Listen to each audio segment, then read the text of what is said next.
Money Talks is sponsored by Astound Broadband, powered by Grande. Okay, money and kids. When do you get them a credit card, a debit card? Challenge them to pay for their own things. Open accounts in their names. Parents have to make all these choices at some point, and you don't want it to cost you a lot in fees. In tonight's all-new Money Talks, we talk kids and accounts. So the first question is, at what age should your child learn the value of a dollar? I've been under the impression for a long time now, thanks to my parents, grandparents, and then what we're doing with our kids, the earlier the better. Now, you know your child better than anybody else in the world does. So you understand when they're able to start grasping those concepts.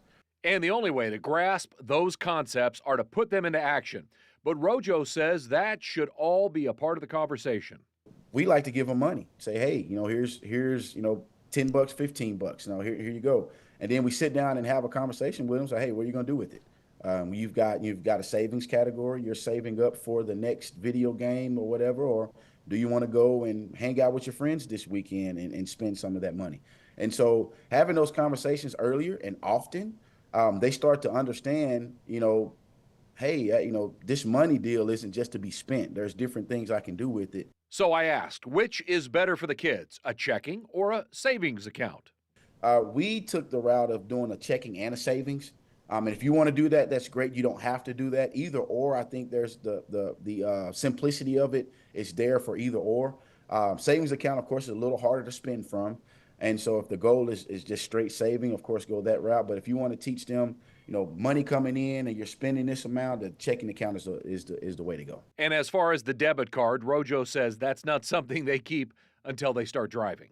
Right. So now one thing I do is don't let them have that debit card. That's when we keep the debit card, of course, and that's pretty common sense there. But a lot of parents may be like, okay, here's your debit card. And next thing you know, the account's negative and you've got a whole nother problem, right? Once your child understands that the money is fleeting, most of the time they will suddenly give greater weight to the needs versus the wants.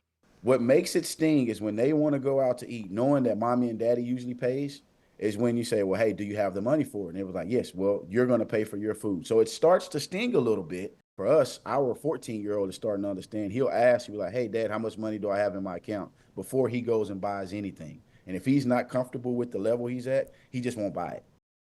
Great advice there. Now, according to Money Wallet, financial experts suggest most kids are able to grasp money concepts by age 9, which makes it a good age to open an initial savings account because checking accounts do require greater financial responsibility. They suggest waiting until your child turns about 15 or so to open up that first checking account and then get that debit card.